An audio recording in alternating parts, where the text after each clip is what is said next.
and get started. All right, so I'll start all over again and introduce myself as Val Walters, the Executive Director of the Ryan Bartel Foundation. Thank you so much for joining us for a very important discussion. This is our monthly series of parent panel discussions that we host just to share resources with parents. Transitions. I keep hearing that little jingle. It's the most wonderful time of the year where parents are sending their kids back off to school. For some kids, it is the most wonderful time of the year. And for some kids, it is not. So transitions are tough for all of us, especially as we are transitioning to new schools and new environments. So tonight's conversation is really about those transitions and making sure that you have, as parents, have the best resources and a game plan for all those changes that are coming for your kids. So tonight's panel is again being moderated by Denisha Hamilton. Thank you so much, Denisha. We've got a great group of panelists, so I'm going to go ahead and turn it over to her for introductions and for us to get started. Well, thank you, Val, and thank you everyone for spending your Thursday evening with us. I can tell by the number of people that are here that everyone is preparing for school just like me. So I am a mental health therapist. I own a private practice here in Loudoun County, and I specialize in working with teens and young adults. And I have said a gazillion times over the last week that this is probably my last calm week of work, because as everyone gets ready for college and for the start of school, anxiety is going to go up, stress is going to go up. So I'm super excited to have our three panelists with us tonight to talk about how we not only take care of ourselves as parents, but how we help and support our teens. So as the new school year approaches, it's essential for high school and middle school students, parents, and educators to be well prepared for the challenges and opportunities that lie ahead. This panel discussion aims to provide valuable insights and resources for students' mental health, academic success, and overall well-being. The panel will feature a diverse group of professionals, including educators, counselors, and mental health experts who will share their expertise and offer guidance on what to expect in the upcoming school year. So I'd like to start by asking Tracy to introduce yourself, please. Hello, my name is Tracy Wood. I am a school counselor at Riverside High School. I'm also one of the sponsors of Sources of Strength, which is a mental health awareness program at Riverside. And I'm on the board of directors for Friends of Loudoun Mental Health. So I'm very excited to be here. I hope that we have a great discussion and we're able to put some of the parents' minds at ease and work on the transition back to school and just make them feel more comfortable. Thank you, Tracy. And since there's someone sitting right next to you, we're going to go head over to Cassandra. Hi, I'm Cassandra Asacano. I am also a school counselor at Riverside High School, and I co-sponsor PEER, which is Positive Experiences in Educational Relationships, which also works alongside with Sources of Strength to help a lot of prevention in our high school.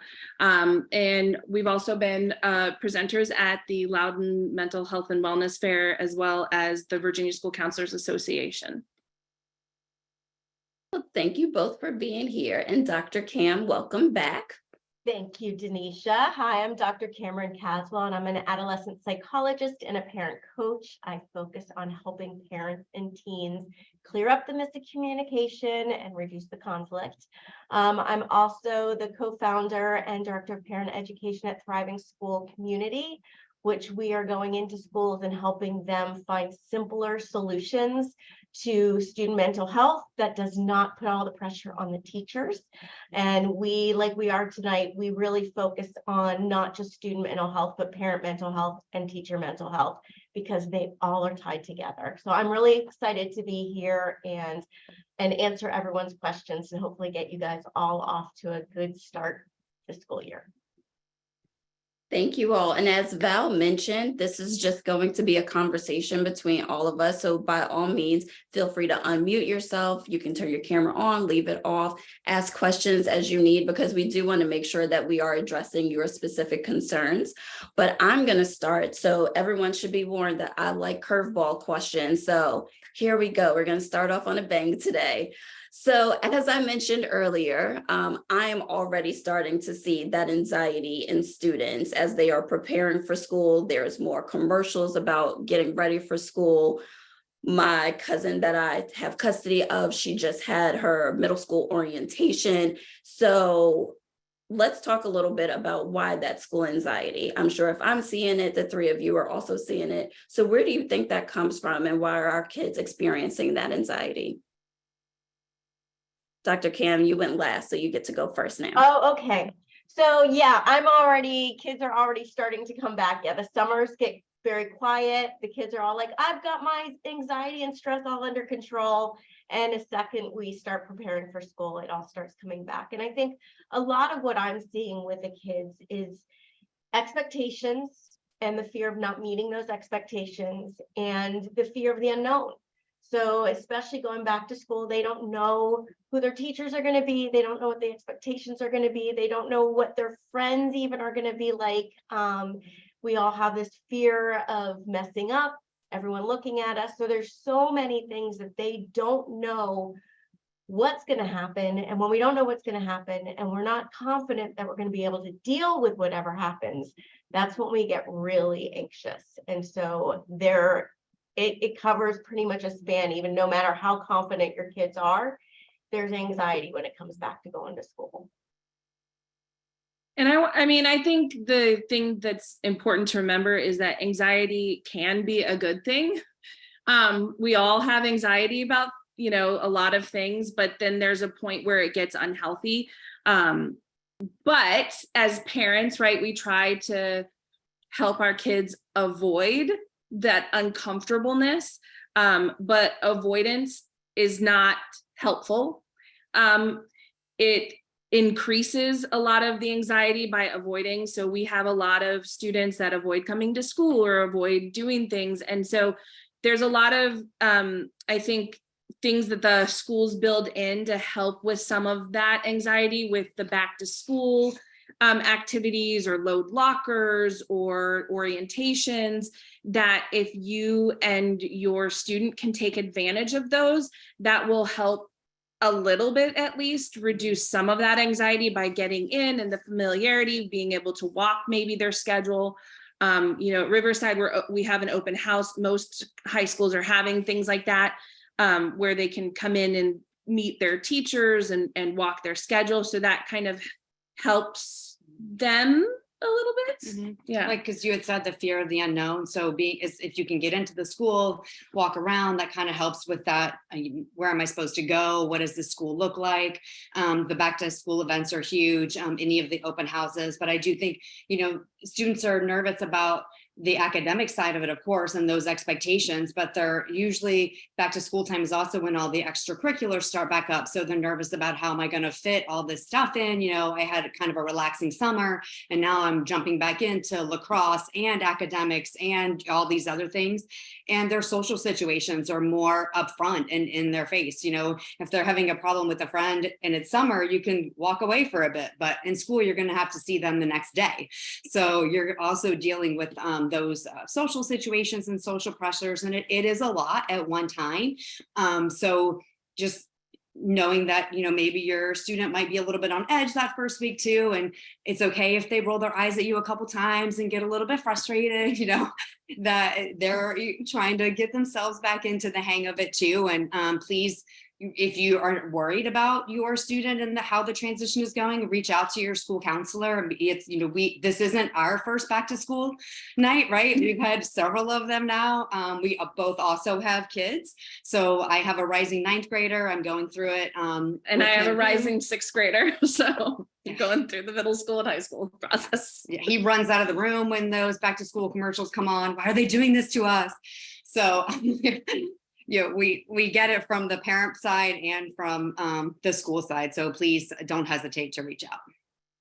I wanted to add to it. I also have a teenager. So yeah, we're all in this. But I wanted to kind of build off of what you guys were saying too. And Tracy, I noticed you said nervous, you said on edge. And I wanted to call attention to that because we do use the word anxiety way too much. Nervousness is normal. It's healthy. It's good. Like you were saying, On Edge, giving them more vocabulary words to describe how they're feeling and normalizing that, because I think a lot of the kids will come to me and go, I have so much anxiety. And when we start talking about it, it's like, yeah, you're nervous for your test, as you should be. It'd be weird if you weren't.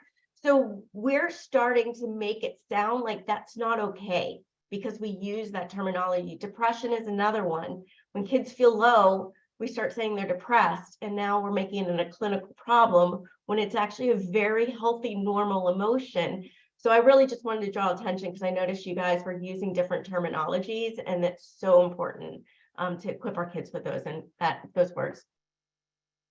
And I appreciate all three of you saying that, because I do think that it's so important just to normalize that they're supposed to have feelings about these transitions. They're supposed to have feelings about going to a new school, or even going back to their old school and dealing with the social aspect of school. And I think we've seen a lot of that nervousness and on edge increase since the pandemic. So if you guys hear nothing else in this next hour, just understanding that those emotions are healthy and they're beneficial. They give us warning signs, they direct our behavior.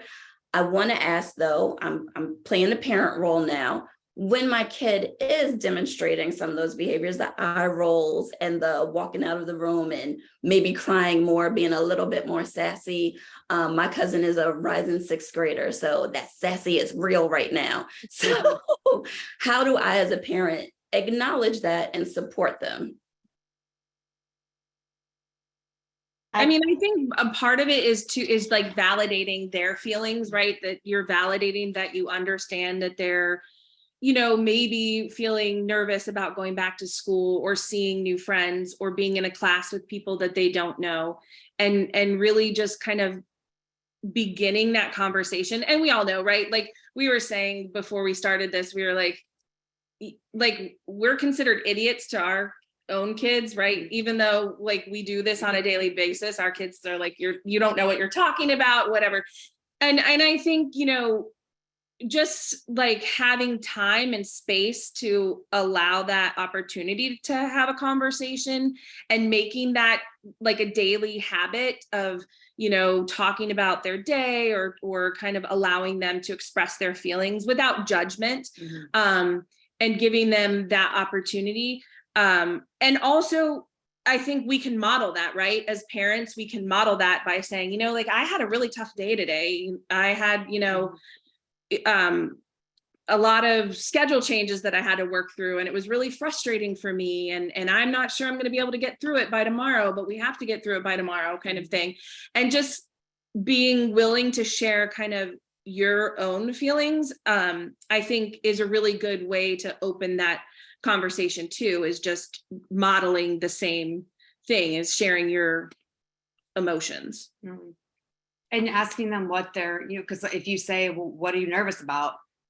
I think that doesn't give them, they're not really sure. So it's really hard for them to answer. So I've said to students, like, what do you think the first day is going to be like?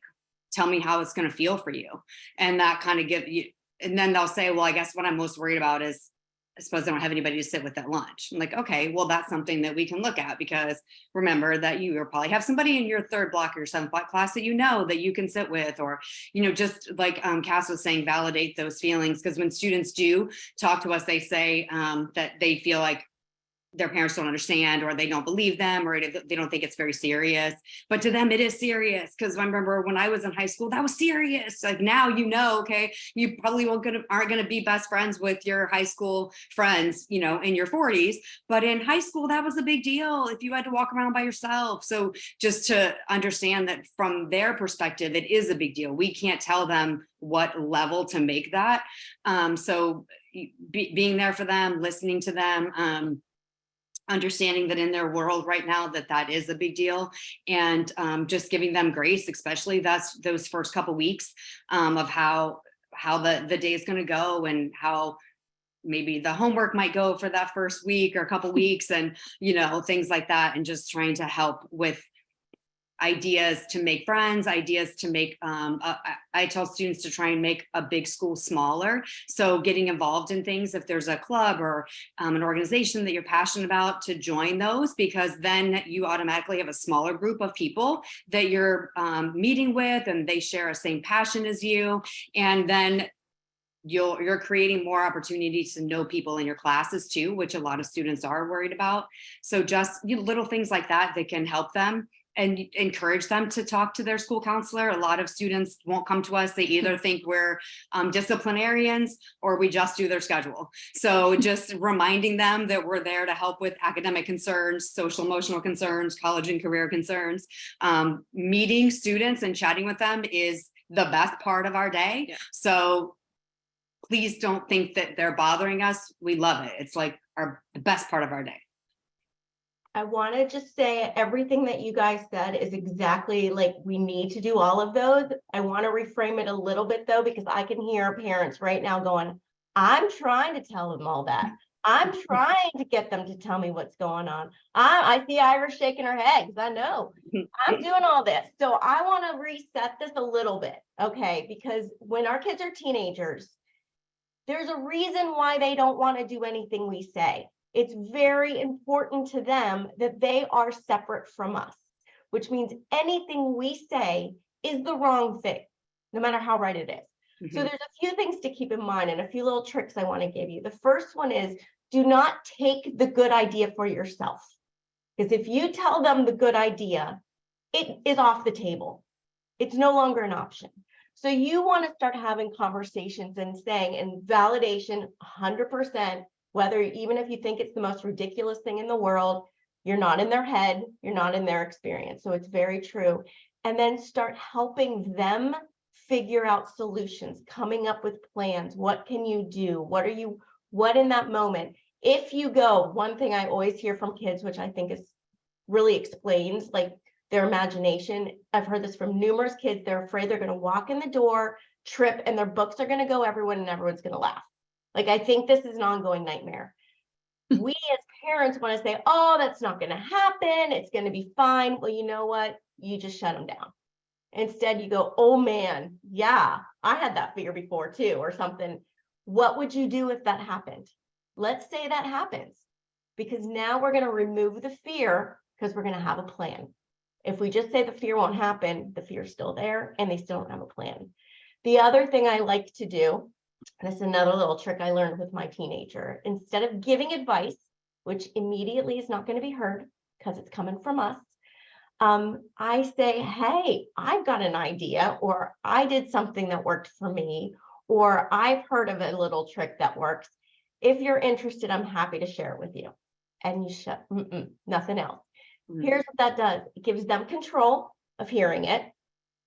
If they're curious and they say yes, we have an unwritten agreement that they're going to listen, not that they're going to do it, but that they're going to listen. And if they say no, I'm not wasting my time on it, right? And usually they get curious, they'll come back.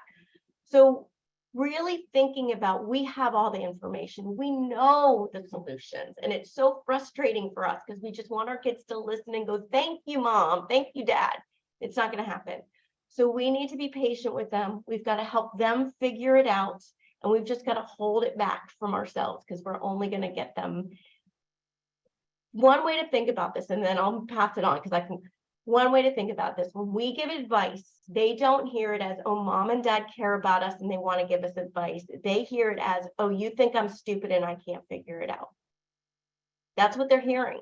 And that's why their attitude gets there. Their attitude is always an attempt to protect themselves. It is their best form of self-advocacy. As bad as it is, it's still their form of self-advocacy. So we want to see that if they're melting down or pushing back, rather than get angry, going, okay, we've triggered something with them. We've hit a sore spot. We've hit something that they're sensitive about. We're going to back off, give them some space, and we're going to come at this in a different direction. Okay. I love everything you guys said. And one thing that I say to parents regularly is just be quiet. Don't talk so much. They don't want to hear all your words. And if you're quiet, they will talk to you. And a lot of times, even in our our best attempt to try to connect with our kid. They don't want to hear our stories about back in my day, what I used to do. Like, we are old. We went to school when dinosaurs roamed the earth. They don't want to hear that. Their world is different and we can't understand. But being able to ask questions and investigate and really just jump into their universe. Tracy and Cassandra, I think one of you said that this is important to them. This is their whole world. And so let's not dismiss whatever they're going through, but let's ask questions. Oh, you're nervous? What are you nervous about? What are you nervous about? Feels like an invitation for a conversation. Don't be nervous. Just close the door. Yep. So if we want to have more conversations, it really is being more of an investigator rather than just telling them what to do. So I do want to shift us a little bit to how do we even get ready for school? It's summer, I'm sure routines have not been a thing. So staying up late, there's been no structure. How do we even start to have those conversations of getting them prepared for school, especially when you have the kids that walk out of the room and don't even want to acknowledge that school is getting ready to start?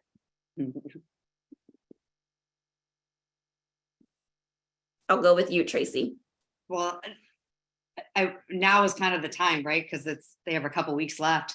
So trying to, especially for teenagers, trying to get them to get up a little bit early. I saw a meme today that was like, these poor kids are gonna have to get up 6 hours earlier than they normally do because, a lot of times they'll sleep late in the day. So maybe, just trying to get them to adjust their routines a little bit, getting up maybe a little bit earlier so it's not all at once, I think really important, because sleep is so important to, we know it's like to developing teenagers' bodies, to their minds, to, all of those things. And the majority of students tell us they do not get enough sleep. So I think working on that part of it is a great first step, and will be one of the hardest things for them to do, is to start getting up earlier, than they typically are, and trying to get some organization together about how they're going to approach, whether it's middle school or high school. In middle school is the time when they're starting A days, B days. So, alternate days, 4 classes on one day, 4 classes on the other, which is different than 5th grade. So that's a big step. And then obviously going into high school, they have usually typically harder classes, more homework. So trying to get some routines established, knowing when they prefer to do homework. Do they prefer to do it right after school? Do they prefer to take a break?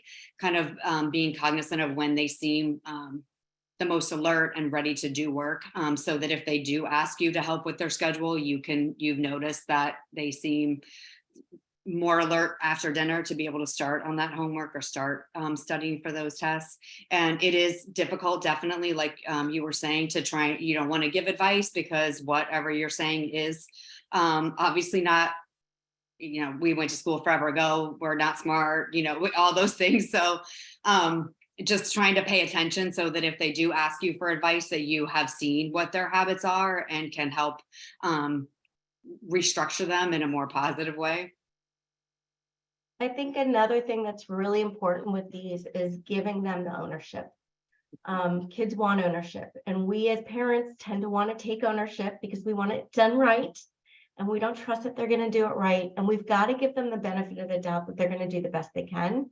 And the whole point of this, and what they're really learning more than anything else, is how to figure it out. Mm-hmm. So we need to give them that room. And even if it means some failing, that's great. They need to learn to fail and move forward. So we want to give them ownership. One of the things I like to do by giving them the benefit of the doubt, rather than saying, don't forget to do this, which is saying, I think you're going to forget this.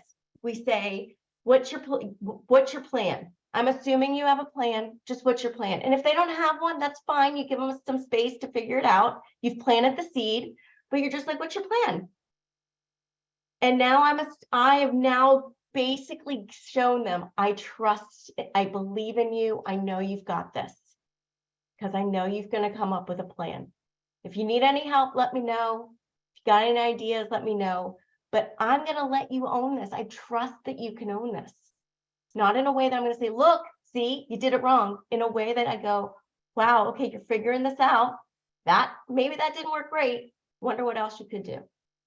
Ownership's the biggest gift you can give them. Hey, Denisha, can I ask a quick question? Absolutely.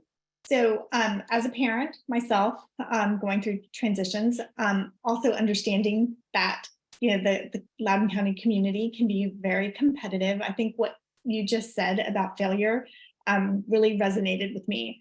And so my question is, can you tie in resiliency to those failures and the importance of having that journey for kids?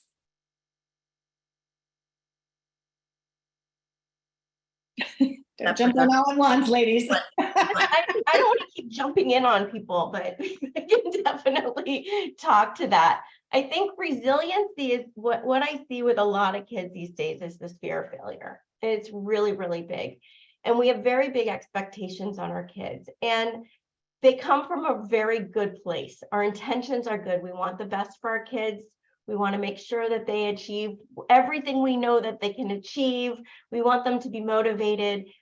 Sometimes when we do our motivation, it comes off as pressure and criticism and everything else. So we want to, first of all, really be careful that we're not constantly telling them what more we believe they can do. Because when we say we believe you can do that, we're saying we think you need to do this in order to be enough, is what they're hearing, right? So we really, one of the things is focusing on what they've already achieved.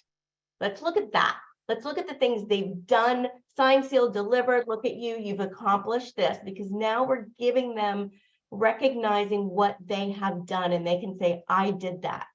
That feels good. I'm recognized for that. I can do more of that.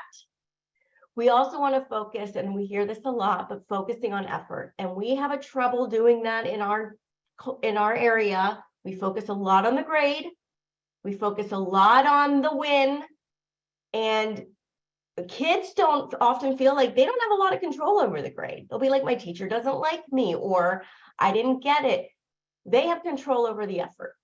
So give them something that they can control, which is how much time I'm putting into it, regardless of the grade.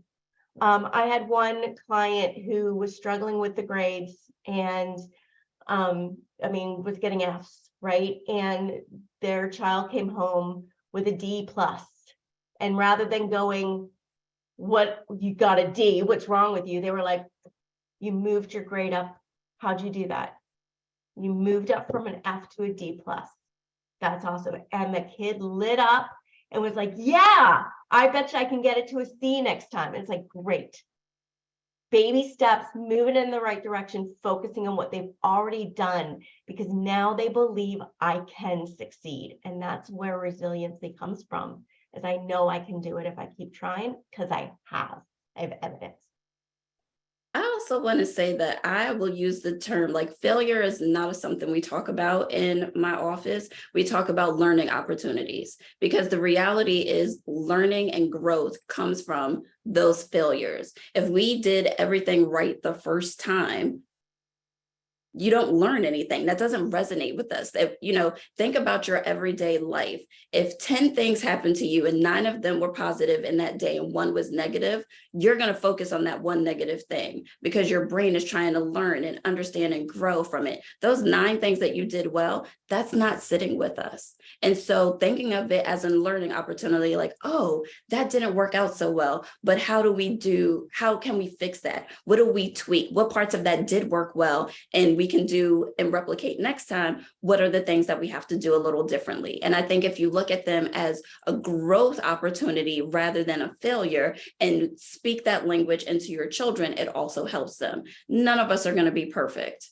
And so helping them to understand that bad things are going to happen. Like, I would love to tell you that you're going to have the perfect school year. Everything's going to go exactly the way you want it. That's not real. And we shouldn't say that, because it's setting us all up for failure. But speaking that truth, coming up with plans, that's what builds those coping skills. That's what builds those, okay, I have an opportunity, I have a resource, I have a plan of how I'm going to deal with this thing when it happens, rather than how did this thing happen? I think it's so important when working with kids.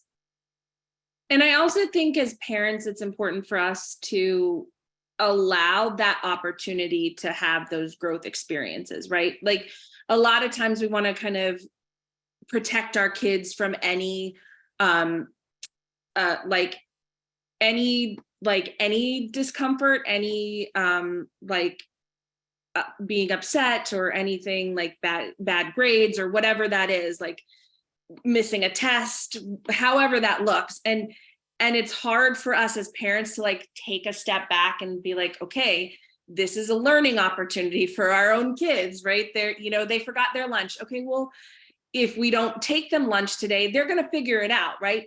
They'll ask a friend for something. They'll figure it out and they'll learn, and they might not forget their lunch tomorrow, right? So I think it's hard for us as parents also to like take that step back and allow them that opportunity to have that discomfort of the growth. But also it's so important to build their resiliency, to learn from that like discomfort. I think it's also important to, when you're saying that too, Cassandra, it's, I'm sensing that a lot of parents will respond in anger or disappointment. And it comes from a place of, again, good intent. I think we feel that those emotions and those reactions are motivating to our kids. We're going to let them know how disappointed they are so they'll try harder next time. It doesn't work that way. That usually is very demotivating because kids now feel like, well, geez, no matter what I do, they're going to be disappointed. Most of the kids I talk to, a lot of their inner turmoil comes from feeling like they're disappointing their parents. And rather than trying to do better, they give up. And so I want to just throw out there that in order to build that resiliency, it's not our job to throw all this stuff at them to toughen them up. It's our job to give them a soft place to land because the world's tough. Yeah. We're the safe harbor. If we're the place that they can come to, they're not going to get screamed at. They're not going to be we're going to love them through it. We're going to help them through it. We're going to understand through it. And we're going to take a deep breath and know that we're all going to get through this. This is a moment in time, not their future, right? We kind of feel like, oh my gosh, they're doing this now. They're going to, this is a moment in time. Take a deep breath. Our job is to make them have a place that is safe for them in the world, because the world doesn't feel safe. So please be that person. And that once they know they're safe with you, that's when they start trusting you and actually listening to you and actually coming to you. And as parents, that's what we want more than anything. So I have one question to ask to follow up on that sentence, and then we do have a question in the chat that I want to get to. But as a parent, what does that look like, Cam? What does that look like to take care of myself and not respond in anger? How do I manage my own anxiety? Because I think so often as parents, we're so focused on making sure our kids are okay that we don't always practice that self-care. We don't model those coping skills. So when I am feeling disappointed or worried or scared, like Val said, we live in a very competitive area. So if my kid isn't the kid that's taking the AP courses or the honors courses or really pushing themselves, how do I manage that? What does that look like? There's a few things. It's the first one is the best way to teach our kids how to care for themselves is modeling. So, when we're yelling at our kids to not yell at us, when we're stressing out and throwing temper tantrums because they're throwing temper tantrums, we're not modeling how to handle those emotions, right? So we first, and I learned this the hard way. My daughter was stressing out because we were running late. And I all of a sudden was like, oh crap, she's me. Like I stress out when I'm late. And I'm like, and I stopped and I go, apparently I am not teaching you this well. I think both of us need to figure this out, right? I took responsibility for that. That's okay. The other thing is your child is not you. They are not you. So we take so much personal, our kids need to succeed for us to feel like a success. And we have a very clear vision of what that means for them to succeed, for us to feel like we're succeeding. I get it. I'm a parent. I know exactly what that is. The problem is their success is not our success. And when we claim their success or their failures as ours, we're stealing it from them. So when we take step back and we go, we're guiding and helping them with their life. We're not in control of their life.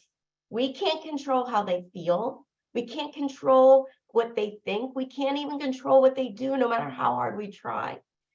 We can only control how we respond. So we need to spend more time focusing on how we're showing up than trying to change how our kids are showing up. And when we focus on how we're showing up, guess what?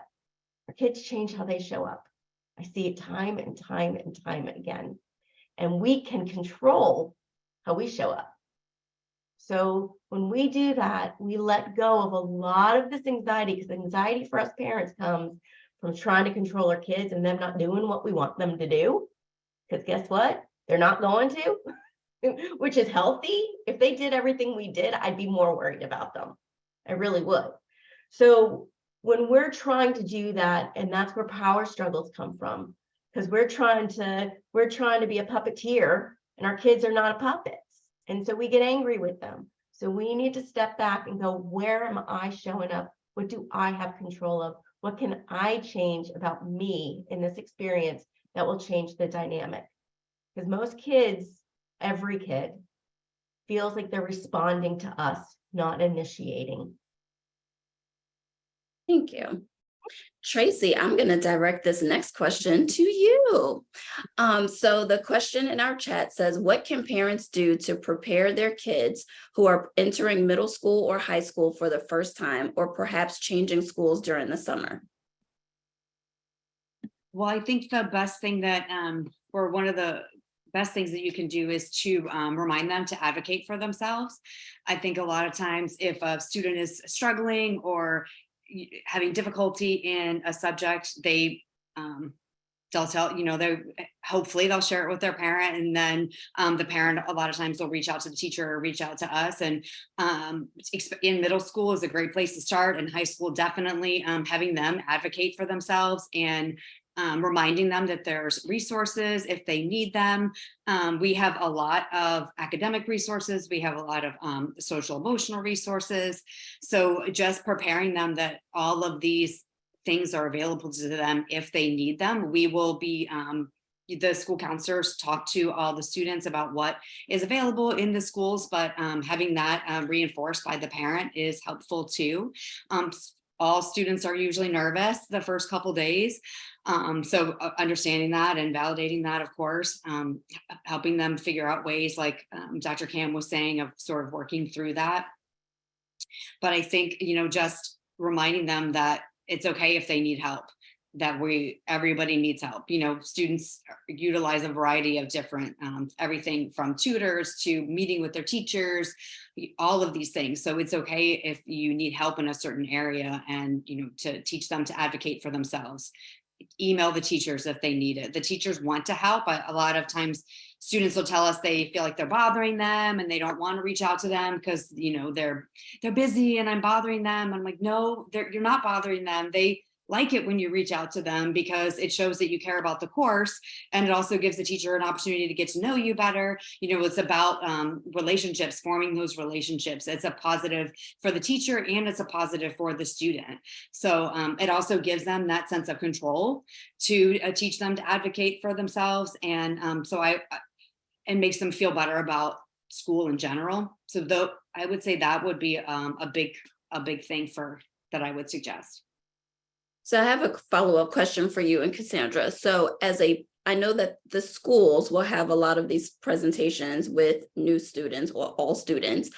Most of them are not paying attention. So as a parent, is there a way for me to also get that information so that I can redirect my child? And also, what do I do if I have one of those children that's shy and quiet and feels like they're bothering school staff by asking questions?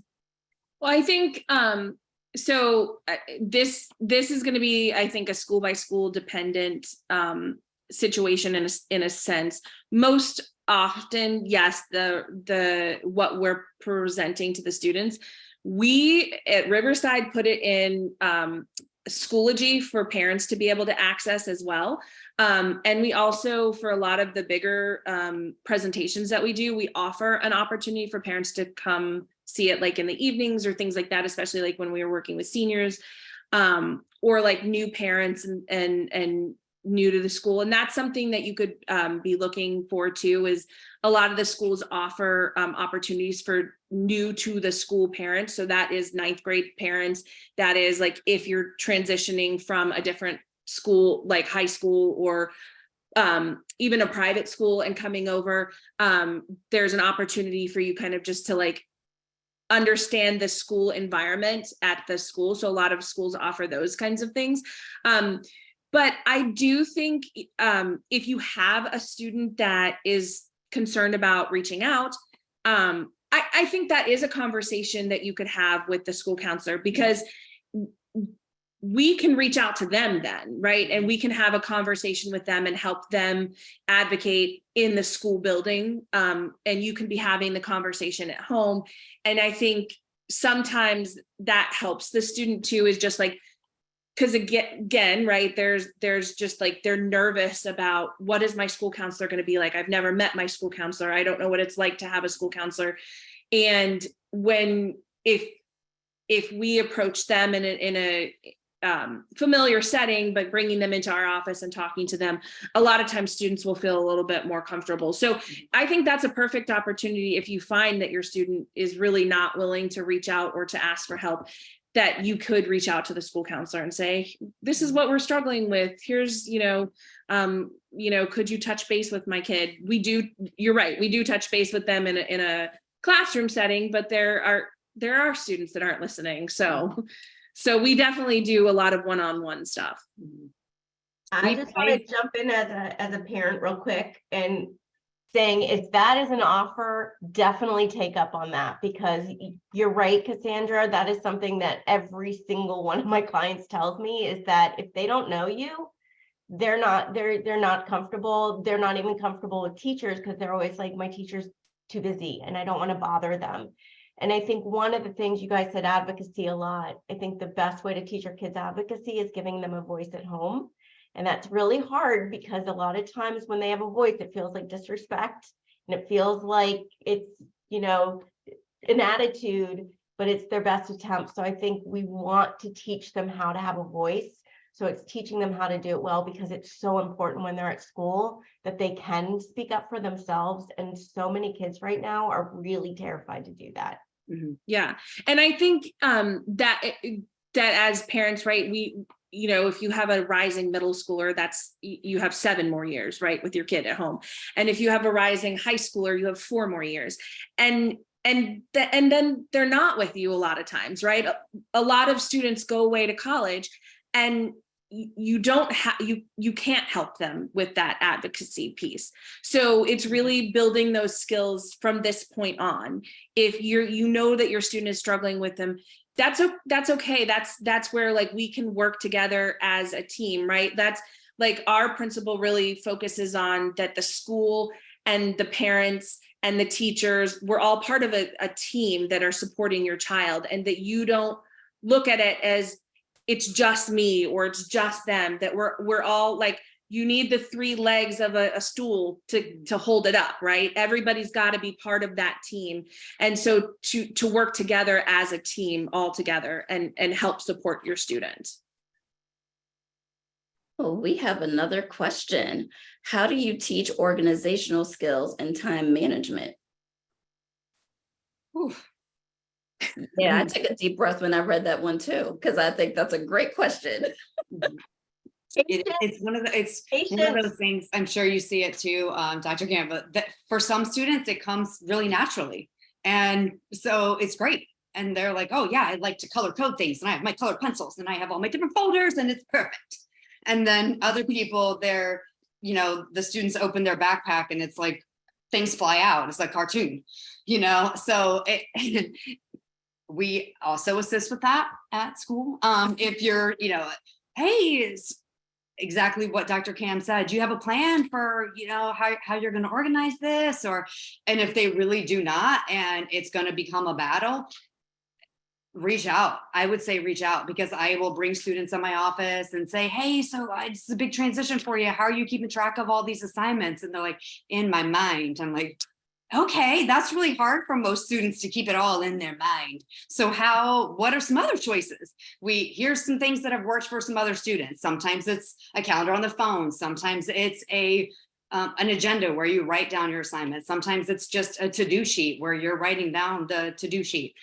We can help them come up with different types of organizational skills and things that might work for them by utilizing this has worked for some students. I've seen this work for some students. So again, it's not like they're bad at it or we're trying to give them advice on how to do it, but we're saying these are some things that have worked. And I've even said, why don't you, I'm like, which of these do you like the best? And they're like, this one. I'm like, great, try that one for a couple of weeks and come back to me, see how it worked. And then they'll come back and say, yeah, that didn't work at all. What else we got? I'm like, okay, well then, how about this thing? So if your student is receptive to you trying to help them organize, then great. But if you know that that's going to be a battle, I would say reach out to your school counselor, just because they do see us in some capacity as like the professionals of that. And it's taking that battle off of your plate and putting it, to somebody that they're going to come to if they're struggling with organizational skills or executive functioning anyway. So, and it's good for us to know that that's a student that struggles in that area. So it's somebody that we should, that we can check on. So and there's so many different ways to organize it. And it's not a one-stop shop. One thing doesn't work for every student, just like it doesn't work for all of us. I mean, even in our work lives, everybody organizes their things and it, is a little bit different. So I'm going to say too, this is a good opportunity to say, hey, this is a great thing for TikTok. I know a lot of parents might roll their eyes at this, but this is one of those things where kids will actually see stuff on TikTok and they'll try it because it's on TikTok and it's cool. And I can guarantee you, because I've seen it, because I get on TikTok and it's addictive. I understand why, but there's a lot of people that do cool organization stuff, cool math stuff too. So maybe there you go. Now it's all of a sudden it's cool because it's on TikTok and Yeah. So not that you guys don't have great ideas, but some kids prefer TikTok. Yeah. And I think the other thing too is to remember, I think like Dr. Cam said earlier, is that your student is not you, right? So what works for them might not be what works for you. And so to let them own that process to figure out what works best for them. Because like I know my mom keeps a calendar, always did when I was growing up. And I am terrible at keeping a handwritten calendar. It's just, I can't do it. I've tried, I buy a calendar every year. It just doesn't work. So I think that's, just really important for us to remember too, is like what works for us isn't necessarily what's going to work for our own kids. I also want to address the time management piece because I am one of those kids I'm not a morning person. To this day, I am not a morning person. I grew up in a household of people that woke up at 7, 8 o'clock in the morning. They're ready to start their day. That is so not me. I was the kid doing my homework at 10, 11 o'clock at night, because that's when my brain was like, we are ready for the day. And it drove my mother crazy because she likes to wake up at 6, 7 o'clock in the morning and start her day. And she would always say, you need to do better. You got to start your day earlier, all of this stuff. But I was getting A's. Whatever I was doing, it was working. It looked very different than what she would do, but my system worked for me. And I share that just to say, again, our kids are not us. Whatever their system is, as long as it's working, let it work. My brother could get up and start his day at 7 o'clock, and that was fine. At 7 o'clock, I can't even spell my name, so I cannot do any homework. It's not real. But at 10 o'clock at night, I'm a genius. And so as long as the system is working, let it work. And I will say to my clients, your parents will shut up if your system works. The second your system doesn't work, the second that you don't have it, you have invited them to take over this part. So I can stay up till 10, 11 o'clock at night and wake up at 7 and get to school on time. And I'm not a jerk to everyone that I come in contact with. But if you stay up till 11 and you miss school the next day and you're kind of jerkish, there's something wrong. Someone's going to say something. So just making sure that you remember, pay attention to their schedule, pay attention to their organizational skills. I also tell people we spend a lot of money on phones. Let that phone be smart for you. Our phone is going to do a whole lot more than our brains are ever going to do. I put everything in my phone and it works for me. I have clients that do the paper calendars, like you were saying, the agendas. So whatever system, and I love the idea of try something, see if it works for a couple of weeks, and then let's come back and evaluate something else. So it is 7:55. So I do want to ask if there are any other questions. And also Val is going to put the survey in the chat. And if you can spend a couple of minutes just completing that survey for us, that would be great. But do we have any other questions? So Cassandra, I'm going to ask you, thank you, Lacey. Cassandra, I'm going to ask you if you have any parting words for us. I think the biggest thing is just to remember that we're all part of the same team, right? So like if your child has therapists, if your child, the teachers, the school counselors, and we're all trying, like our role is to help make your student the best that they can be, right? And so to work collaboratively together, we're here to help support both of you. And so we just want to make sure that like you remember that you can reach out to us if you have concerns. You can reach out to the teacher. Yes, we ask for the students to advocate for themselves, but you can reach out to the teacher because our whole goal, right, is to help support everybody as a team. All right, Dr. Cam, what's your final words? Let me think of what I want to say.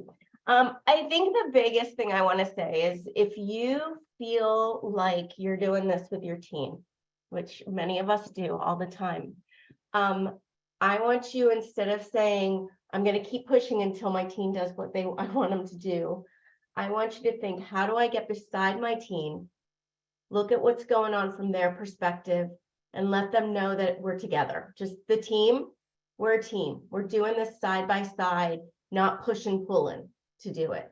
And when you can feel this, your team's going to relax too. The stress and the peace is going to come. The stress is going to release. The peace is going to come. And you're going to be able to help your team figure it out. And this is the time, be patient. This is the time their brain is developing. It is meant to learn this. They don't know it yet. They do not know how to do this stuff yet. So we're teaching them and allowing them to learn how to do it. It's like learning to walk.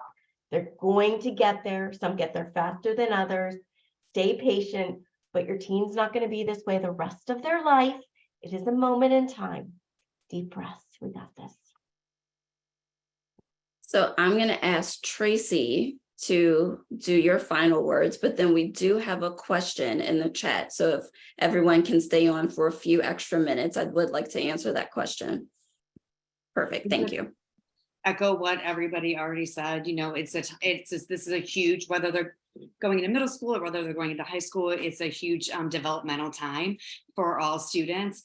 And I heard a quote the other day that said, if we don't let them have big feelings and hard feelings and work through that and figure it out, how will they ever know that they can?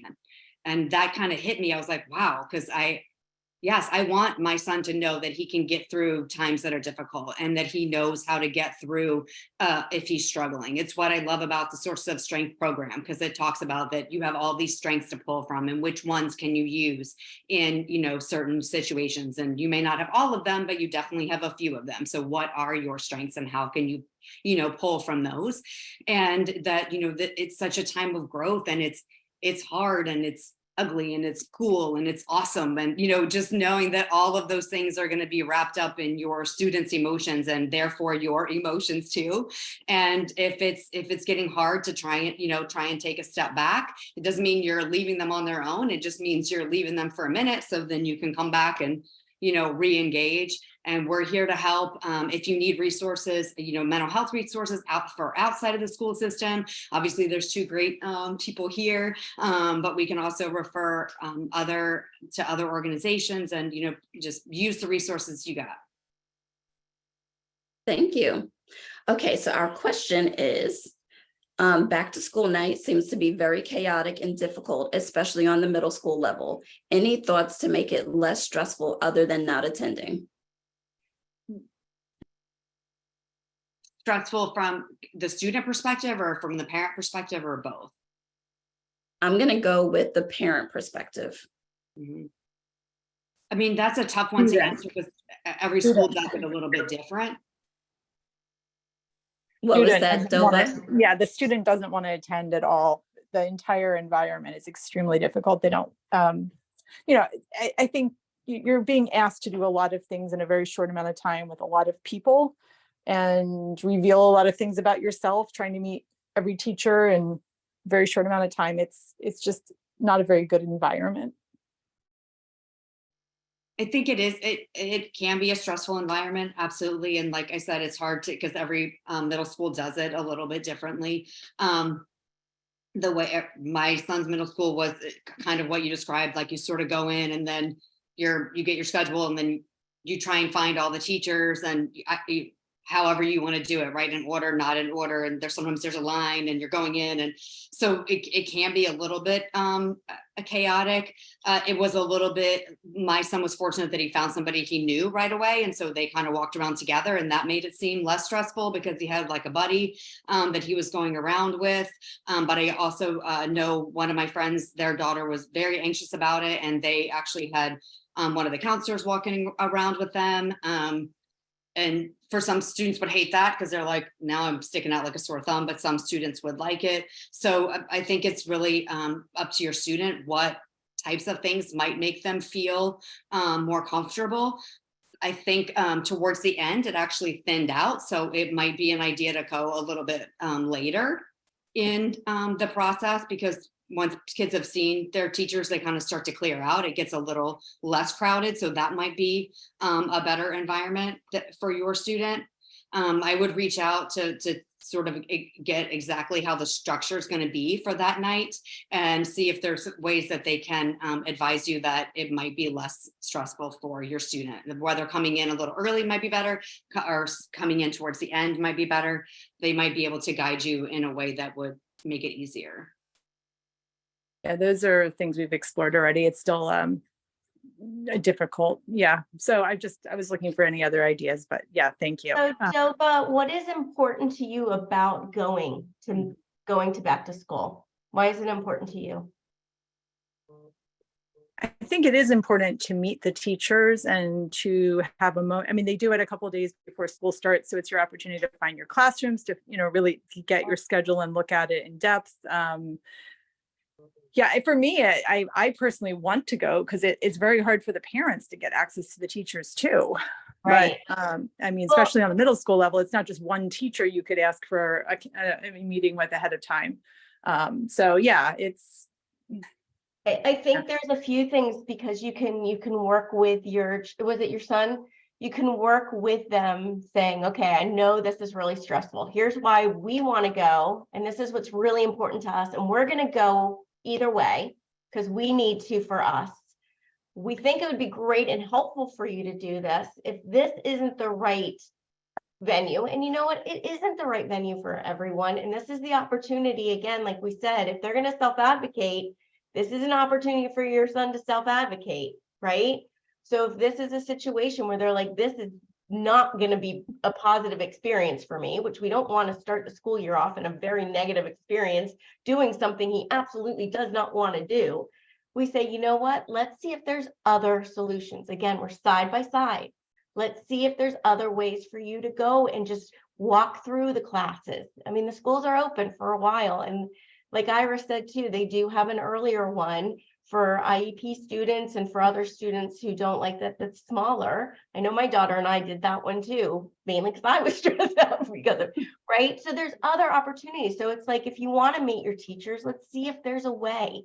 but see what other solutions. And now he's self-advocating, he's problem solving, he knows you're on his side, and you're not creating a situation that's just going to be negative and not do what you're trying and hoping it will do.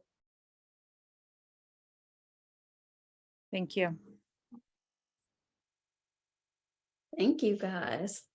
Okay, do we have any other questions?